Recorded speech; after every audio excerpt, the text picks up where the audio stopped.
Graças a Deus por esse privilégio, por essa oportunidade que o Senhor nos concede de estarmos aqui. Abra sua Bíblia em Lucas, capítulo 13. Glórias a Deus. Felizes estamos por essa oportunidade que o Senhor tem nos concebido, de estar aqui na casa do Senhor para juntos louvar, bendizer, exaltar e enaltecer o nome daquele que vive e reina para todos sempre. Amém? Lucas, capítulo 13, versículo 6 a seguir. Glória a Deus. E a Bíblia nos diz assim: e dizia essa parábola: um certo homem tinha uma figueira plantada na sua vinha e foi procurar nela fruto, não o achando. E disse ao vinhateiro: eis que há 3 anos venho procurar fruto nessa figueira e não acho. Corta, por que ocupa ainda a terra inutilmente? Respondendo ele, disse: Senhor, deixa este ano até que eu escave e esterque. Diga comigo: escave e esterque. E se der fruto, ficará.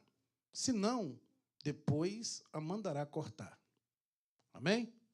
Vamos aos assentos, adorando e exaltando o nome do Senhor Jesus. Glórias a Deus. Somos gratos a Deus. Irmãos, estamos no culto de Santa Ceia. Culto de Santa Ceia é um culto que é um memorial. É um culto que nós devemos nos alegrar. Porque todas as vezes que nós ceiamos, nós estamos recordando, ou seja, fazendo um refresh na nossa mente de que Jesus está prestes a voltar e buscar a sua igreja. Então é um culto que, glória a Deus e aleluia, tem que sobrar nesse culto, aleluias. Eu não sei o que te passou durante o dia, eu não sei o que tem te passado durante a semana, mas uma coisa é certa: hoje nós temos motivos suficientes para adorar o nosso Deus. Aleluias. Foi num período aproximadamente de 3 anos e meio na terra que Jesus ele fundamenta o seu ministério. O que era para ser algo micro, ou seja, algo simplesmente territorial, ali dentro da circunstância, dentro das cidades circunvizinhas, passou a ser algo um pouco, por que não dizer, internacional. A fama de Jesus corria por todo o território e todos estavam cientes dos fatos, dos acontecimentos que Jesus estava fazendo. Porém, enquanto Jesus curava, Jesus libertava, ele precisava implantar o seu reino nessa terra. E para implantar o seu reino, o reino de Jesus não era somente de sinais. O reino de Jesus também era um reino doutrinário. Jesus precisava também, além de pregar a palavra de Deus, além de sinais, prodígios e maravilhas que Jesus fazia, Jesus também ele precisava ensinar a sua palavra, porque o único meio que a humanidade tinha de se render aos pés do Senhor, de se santificar, de voltar para os caminhos do Senhor, era através do conhecimento da palavra de Deus. Então Jesus não se contentava somente em pregar, em fazer sinais e maravilhas. Para que o reino dele fosse estabelecido nessa terra, Jesus também ensinava a palavra. Então a doutrina era ensinada quando Jesus pronunciava algo para os seus discípulos ou para aqueles que estavam a caminhar com Jesus. É bem interessante que quando nós começamos a fazer uma análise de todos os textos bíblicos, principalmente no Novo Testamento, principalmente mais específico nos Evangelhos, nós achamos aqui situados nos Evangelhos 40 parábolas que Jesus expressou. 18 dessas parábolas foi só falando do reino de Deus nessa terra. E um desses evangelhos que mais pronuncia, ou seja, que mais citou, mais narrou parábolas de Jesus, foi o Evangelho de Lucas. Lucas, por sua vez, em sua narrativa, ele está carregado dessas parábolas. O texto de Lucas é um texto de pesquisa de campo. Lucas ele era um doutor, um médico, foi discipulado por Paulo. Ao contrário de Mateus, Marcos e João, ele não andou com Jesus. E também nem o seu discipulador. Também andou com Jesus 3 anos e meio. Ele não teve o privilégio de andar com Jesus e extrair de Jesus, ou seja, pessoalmente diante do mestre, tudo aquilo que ele havia pesquisado juntamente com Paulo. Porém, na sua narrativa, ele é muito específico e ele é muito minucioso com aquilo que ele pronuncia. Ou seja, as palavras de Paulo foram tão interessantes, ou seja, foram algo que marcou tanto a vida de Lucas, que quando nós lemos o Evangelho de Lucas, é como se nós entendêssemos que Lucas estivesse realmente ao lado de Jesus, vivenciando todos os feitos e maravilhas que Jesus tinha feito, com tanta precisão que Lucas pronuncia o seu Evangelho. Mas a grande verdade é que esse evangelho de Lucas, ele tem um certo propósito. Lucas inicia o seu evangelho com o propósito de apresentar Cristo, um Cristo histórico. Mas quando ele termina o seu evangelho, ou seja, quando ele apresenta o seu evangelho e está terminando o seu evangelho nos últimos capítulos, ele está apresentando um Cristo encarnado, glorificado e assunto aos céus. Aleluias! Com tanta precisão que Paulo passou para Lucas, os fatos e os feitos pelos quais Cristo tinha feito. Lucas vai destacar no seu livro a facilidade de Jesus conectar as pessoas. Que facilidade é essa de conectar as pessoas? Jesus, ele vai conectar os ouvintes carnais com os princípios espirituais. Perceba que Jesus, ele está falando, quando Jesus está falando do reino de Deus, como falar do reino de Deus para ouvintes carnais. Então Jesus, ele se pronuncia, ou seja, de forma espiritual, para poder passar para os seus ouvintes, mas porém, ele pronuncia de uma forma simples, e isso fala da simplicidade do evangelho. Ou seja, ele vai pegar aquilo que nós estamos acostumados a ver, aquilo que nós estamos acostumados a tocar, aquilo que nós estamos acostumados a visualizar, aquilo que nós estamos acostumados no nosso dia a dia, e ele vai fazer uma associativa e vai dizer: o reino de Deus se parece com esse copo. Era assim que Jesus pregava. Era assim que Jesus ensinava. E eu já disse para os irmãos que isso fala da simplicidade do evangelho. Porque o evangelho é simples. É nós que muitas das vezes complicamos muito as coisas. É nós que muitas vezes queremos colocar aqui dentro desse texto sagrado algo que o próprio Senhor Jesus não falou. Agora perceba que o capítulo 13, pelo qual nós estamos discorrendo aqui essa noite, ele vai nos falar de homens que, ou seja, Jesus está ensinando para os seus discípulos a respeito dos homens que não devem julgar, mas sim buscar o arrependimento. Então Jesus começa a falar por esses discípulos por parábolas. Os discípulos começam a perguntar com Jesus, ou começam a fazer uma analogia das coisas que haviam, e eles falavam nesse tempo dos galileus, das coisas que haviam acontecido, e Jesus respondendo lhe disse: cuidai-vos de que esses galileus não foram mais pecadores do que todos os galileus, por terem padecido tais coisas. Não vos digo antes, se não vos arrepender, de todos de igual modo perecereis. Jesus está ensinando para eles: não julgue. A nós não é dado o direito de julgar. A nós é dado o direito de perdoar. E a nós é dado o direito de se arrepender. Jesus vai usar coisas comuns. E isso vai falar da simplicidade. Então Jesus decide fazer isso em forma de parábola. Olha o que ele está dizendo aqui. Um certo homem tinha uma figueira plantada na sua vinha. Parece um pouco contraditório, porque vinha não é lugar de plantar figueira. Vinha é lugar de plantar vinha. Mas Jesus está mostrando para os discípulos que, em outras palavras, Jesus estava mostrando a eles que o dono da vinha, ele resolveu plantar no seu vinhateiro uma figueira. E aqui eu começo a entregar a mensagem que Deus colocou no meu coração essa noite. O dono da vinha, ele tem todo o direito sobre a sua vinha, sim ou não?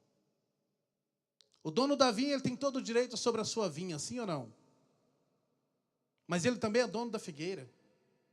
Ele planta a vinha ou planta a figueira aonde que ele quer. Ele faz conforme o seu desejo. Não é nada contraditório. Ele resolveu plantar uma figueira em um vinhateiro. Em outras palavras, Jesus estava dizendo para os discípulos que esse dono da figueira, ou seja, esse dono dessa vinha, ele resolveu dar a essa figueira um lugar de destaque, um lugar diferente.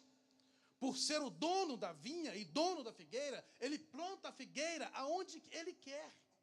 Isso fala de teocracia. Teo, Deus, cracia, governo. O que Jesus está falando com nós aqui essa noite é que tanto eu quanto você, e essa palavra se encaixou muito bem em mim, é que aonde quer que o Senhor nos colocar, nós devemos dar frutos. Não importa a circunstância, não importa as aparências, não importa o que tem nos acontecido, não importa o lugar onde você está, o que Jesus está falando com você essa noite é que você precisa dar frutos. Porque foi Ele quem plantou, foi Ele quem te plantou, foi Ele quem te resgatou, foi Ele quem te trouxe para esse lugar. Não importa o seu pensamento e a maneira que você quer lidar com as coisas. O importante é você dar fruto. Ele está dizendo para você essa noite, dê fruto aonde quer que você esteja. Aleluias. Dê frutos. Eu não gosto da roupa que escolheram, eu não gosto do microfone, eu não gosto da música que escolheram para cantar, eu não gosto do hino que foi ensaiado. Jesus está dizendo, dê frutos. A você não foi dado o direito de julgar. A você não foi dado o direito de escolher. Simplesmente dê frutos aonde eu te colocar. É por isso, irmãos, que nós temos visto muitas das vezes pessoas aqui e ali, pessoas que não têm uma identidade, não têm uma igreja certa, porque anda procurando lugares que possa satisfazer o seu ego, que possa satisfazer o seu bel prazer. E Jesus está dizendo, eu te trouxe aqui, eu te coloquei aqui, e aqui é o lugar que eu quero que você dê frutos. Aleluias. Dê fruto aonde Deus te colocar. Dê frutos aonde Deus, da maneira que Deus te colocar, a maneira que Deus te trouxe. Dê frutos para a honra e glória do Senhor Jesus. Não fique julgando, não fique procurando desculpas, não fique se menosprezando. No ambiente que muita gente reclama, você glorifica. Eu te plantei aqui para ser diferente. Eu te plantei aqui para você ser diferente. Mas fulano está reclamando, ciclano está fazendo isso. Não importa, glorifica a Deus. Glorifica. Uns mascam chiclete, outros assistem ao culto. Você veio aqui para cultuar. Não se disperse. Cultue. Dê frutos aonde Deus te colocou. Aleluias. Não fique julgando pelas aparências. Não fique julgando pelas aquelas pessoas que você tem um pouco mais de afinidade. Dê frutos. Dê frutos. Dê frutos. É para isso que Deus te resgatou. É para isso que Deus te trouxe aqui. Eu plantei para você ser diferente. Mas parece que o pastor não está vendo, ninguém está fazendo. E quem te disse? E daí? Isso não importa. O que importa é que Deus te trouxe para que você vá e dê frutos, para que você não fique da maneira que você está. E ainda te digo mais, quem pagou por você um preço muito alto foi Jesus Cristo pela sua vida. Pagou um preço de sangue. Você estava com um joguete nas mãos de Satanás. Estava na prateleira de Satanás como uma mercadoria barata. Ele foi lá, te resgatou, tirou do lamaçal de pecado pelo qual você vivia, te trouxe para a presença dele, para você frutificar. Aleluias. Glória a Deus. Por que não frutificar? Por que não fazer aquilo que o Senhor te colocou aqui para fazer? Por quê? Ele te colocou aqui para você ir e dar frutos. Tem muita coisa aqui para fazer, meu irmão. Tem muita coisa na obra do Senhor ainda para poder ser feita. Você não pode ficar limitado dentro de 4 paredes. Você não pode pensar porque você não louva aqui, você não louva lá fora. Hoje nas redes sociais está sobrando espaço para quem queira evangelizar, para quem quer falar do amor do Senhor. Vá e dê frutos. Vá e dê frutos. E ainda há quem diga, mas o terreno é muito pedregoso. Mas o terreno está acidentado. Não foi feito nele uma terraplanagem para o plantio. E Jesus está achando, você não é o dono da vinha. O dono da vinha se chama Jesus. Ele te plantou aqui. Você acha que ele não sabia o que ele estava fazendo? Você acha que ele não tinha consciência do solo pelo qual ele estava te plantando? Você acha que ele não sabia exatamente por que ele estava te tirando, por que ele estava te trazendo para aqui? É para você poder dar frutos. Não é para você ficar sentado só observando como um mero telespectador. Dê frutos. Fale do amor de Cristo. Comece a fazer algo para o Senhor. Ele sabia muito bem o que ele estava fazendo.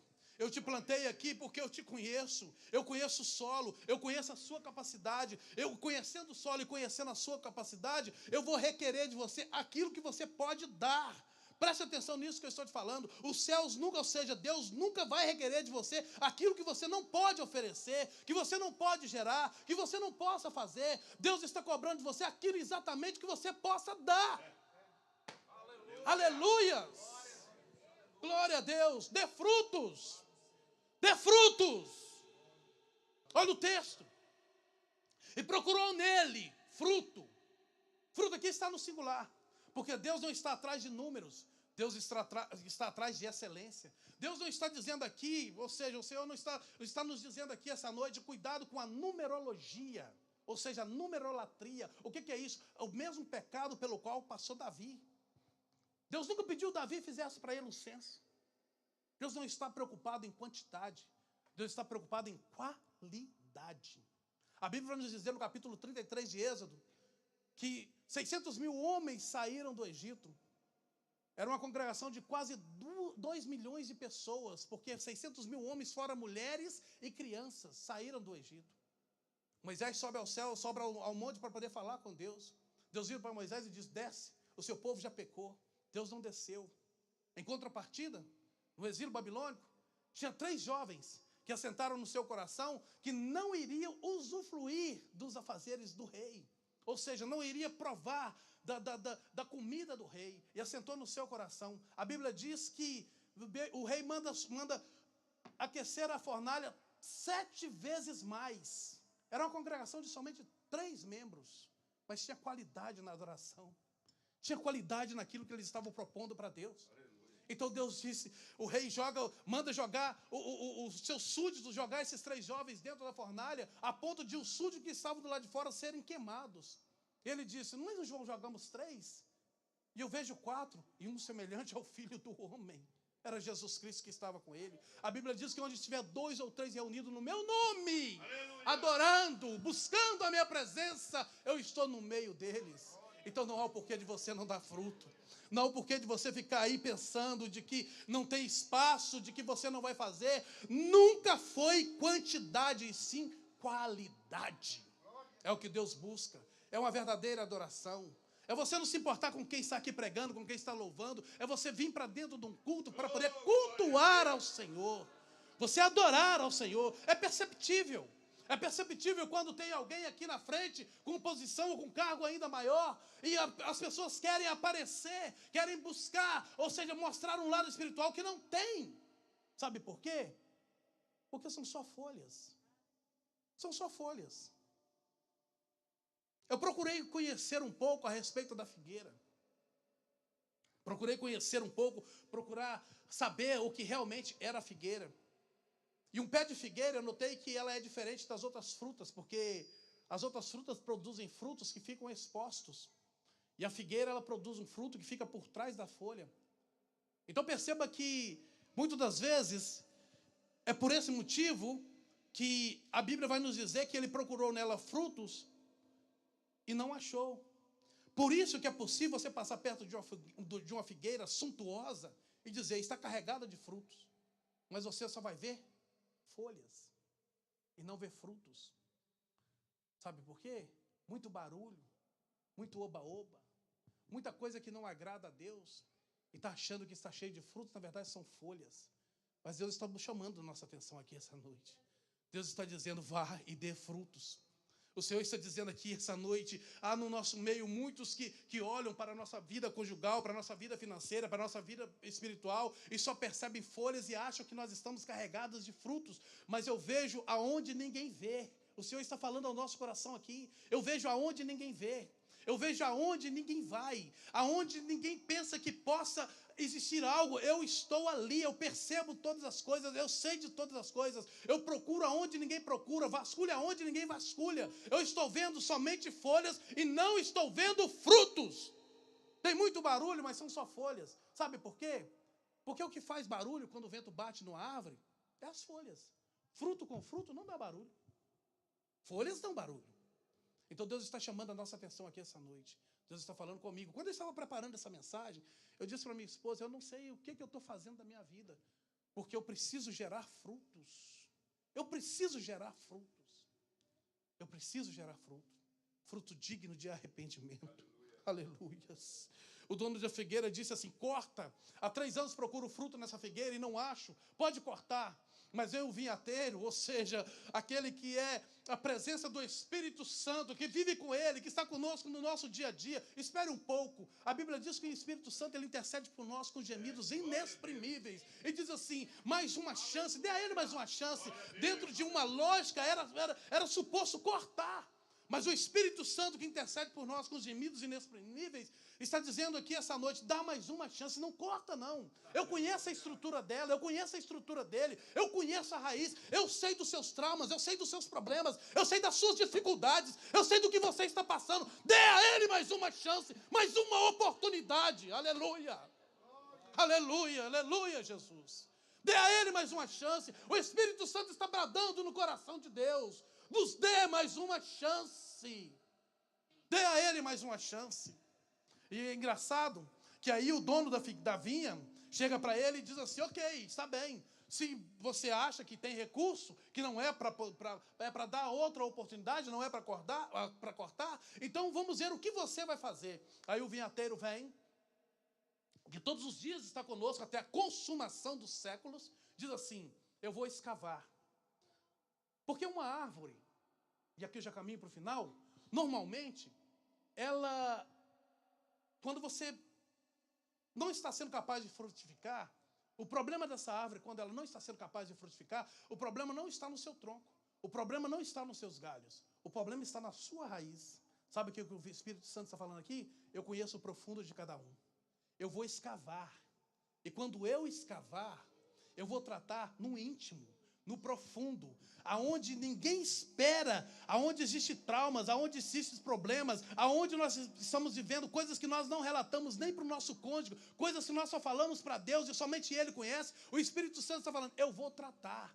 E o mais interessante, que o vinhateiro vai dizer: eu vou escavar e vou colocar esterco. Esterco fala de algo que vai trazer para nós, ou seja, para uma planta, vitamina. Ele vai pegar os restos, vai pegar aquilo que não serve. Esterco fala de fezes de animais, de restos de coisas. Ele vai pegar aquilo que não presta, aquilo que tem nos tirado da presença do Senhor, vai juntar isso tudo e vai transformar em esterco e vai colocar na nossa raiz. E o mais interessante, que além de nos vitaminar, além de nos dar força para continuar, ela também vai acelerar a produção. Aí ele vai dizer: espere um ano. Aquilo que ele não fez com 3 anos e meio, eu duvido se com 1 ano ele não faz. Mas para isso você precisa se colocar de pé e deixar que o Espírito Santo possa habitar na sua vida. Aleluia, Jesus. Eu poderia falar com você de outras coisas. Eu poderia te apresentar aqui em Gênesis no capítulo 3, ou seja, a respeito dessa vinha. É uma simbologia de Adão, mas nós não temos tempo para isso. Então deixa eu te dizer, o Espírito Santo de Deus está falando aqui essa noite, está bradando no seu coração.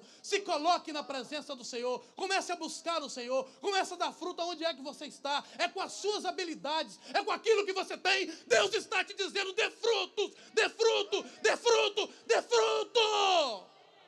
Está aqui hoje a oportunidade para a sua vida, para você poder dar frutos. Aleluias. Não perca tempo, irmãos. Não perca tempo. A presença do Senhor é real no nosso meio. Cristo está voltando para poder buscar a sua igreja. Não brinque de ser crente. Não venha para cá como um mero espectador. Não pense que na presença do Senhor, ou seja, porque você não tinha nada para fazer hoje à noite, você tinha sim. Você chegou cansado da sua casa. Venha para adorar. Venha para estar na presença de Deus. Venha para poder buscar a presença de Deus. Aleluias. Aleluias. Glórias a Deus. Um dia Adão pecou. A Bíblia diz que Deus chega na viração do dia, aqui eu termino, para poder conversar com Adão. Adão havia pecado, a Eva tinha pegado do fruto, comido do fruto e dado fruto para o seu marido. Deus vem: Adão, onde tu estás, Adão? Adão estava escondido da presença de Deus. Aí a Bíblia vai dizer que ele pega folhas de figueira e coze e faz um avental para poder tampar a sua nudez. Isso fala de justiça humana, tentando encobrir o seu pecado. Mas a Bíblia vai dizer que Deus mata um animal e tira a pele desse animal para poder fazer um avental para Adão. Ou seja, Adão é uma simbologia dessa figueira. Adão agora está sem fruto. Mas a Bíblia diz que na cidade de Davi nasceu o Redentor. Nasceu aquele que veio trazer a esperança para o mundo. Nasceu aquele que veio nos resgatar. Aí ele vai dizer, no capítulo 15, versículo 16 de João: não me escolheste a vós, mas eu escolhi. Não me escolheste vós a mim, mas eu vos escolhi a vós, e vos nomeei para que vades e dê fruto, e fruto permaneça, a fim de que tudo quanto no meu nome pedides ao Pai, eu vou-lo conceda. Jesus está dizendo aqui, eis que eu vos escolhi, vades e dê fruto. Em Mateus capítulo 7, a seguir a árvore, a Bíblia nos diz, a árvore é conhecida pelo fruto. Ele encontrou folhas e não encontrou fruto. No capítulo 22 de Apocalipse, versículo 1 e 2, a Bíblia vai dizer que mostrou um rio de água pura, claro como cristal, que procedia do trono de Deus, do Cordeiro, mas no meio de sua praça, de um lado para o outro, estava a árvore da vida, que produz 12 frutos, dando o seu fruto no mês certo, ou seja, mês em mês, e as folhas da árvore são para a saúde das nações. Tem pessoas no nosso meio que estão tentando curar as nações com folha, mas Deus está dizendo aqui essa noite, dê frutos. Dê frutos.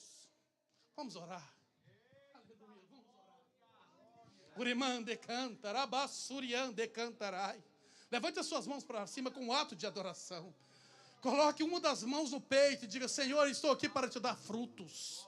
Senhor, perdoa a minha ignorância, perdoa o tempo que eu passei, Senhor, diante da Tua presença, ó Deus, e que nada fiz em prol da Sua obra, mas hoje estou aqui para poder te dar frutos, ó Pai, em nome do Senhor Jesus Cristo. Aleluia, Jesus. Glórias a Deus, aleluia.